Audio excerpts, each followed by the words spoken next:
Hello guys, എല്ലാവർക്കും quiz and ലേണിങ്ങിൻ്റെ മറ്റൊരു വീഡിയോയിലേക്ക് ഏവർക്കും സ്വാഗതം.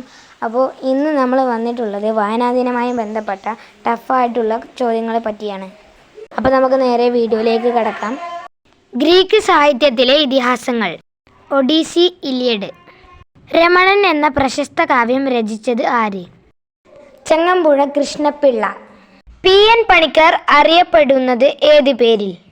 മൂന്നാമത്തെ ക്വസ്റ്റ്യൻ്റെ ആൻസർ കേരള ഗ്രന്ഥശാല പ്രസ്ഥാനത്തിൻ്റെ ഉപജ്ഞാതാവ് അഥവാ ഗ്രന്ഥശാല പ്രസ്ഥാനത്തിൻ്റെ പിതാവ്. നാലാമത്തെ ക്വസ്റ്റ്യനിലേക്ക് കടക്കാം. കേരള ഗ്രന്ഥശാല സംഘം സ്ഥാപിച്ചതാര്?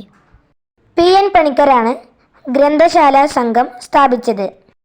അഞ്ചാമത്തെ ക്വസ്റ്റ്യനിലേക്ക് കടക്കാം. കേരള ഗ്രന്ഥശാല സംഘം സ്ഥാപിച്ച വർഷം. 1945 കേരള ഗ്രന്ഥശാല സംഘം സ്ഥാപിച്ചത്.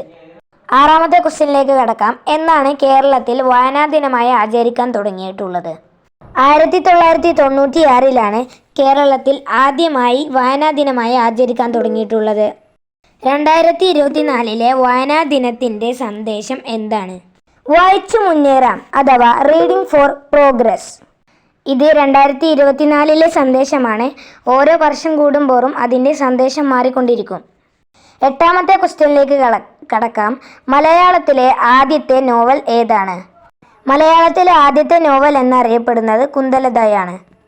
എട്ടാമത്തെ ക്വസ്റ്റ്യൻ്റെ ഉത്തരം കുന്തലത. ഒമ്പതാമത്തെ ക്വസ്റ്റ്യൻ ഇതാണ്. കുന്തലത എഴുതിയത് ആര്?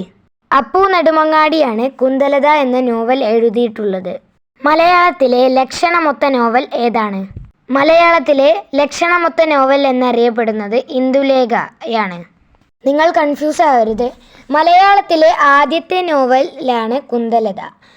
മലയാളത്തിലെ ലക്ഷണമൊത്ത നോവലാണ് ഇന്ദുലേഖ. രണ്ടും വെവ്വേറെയാണ്, അത് പഠിച്ചേക്കുക. തക്ഷൻകുന്ന് സ്വരൂപം നോവൽ രചിച്ചതാര്? UK കുമാരനാണ് തക്ഷൻകുന്ന് സ്വരൂപം നോവൽ രചിച്ചിട്ടുള്ളത്. ചെറുകാടിൻ്റെ ആത്മകഥയുടെ പേരെന്ത്?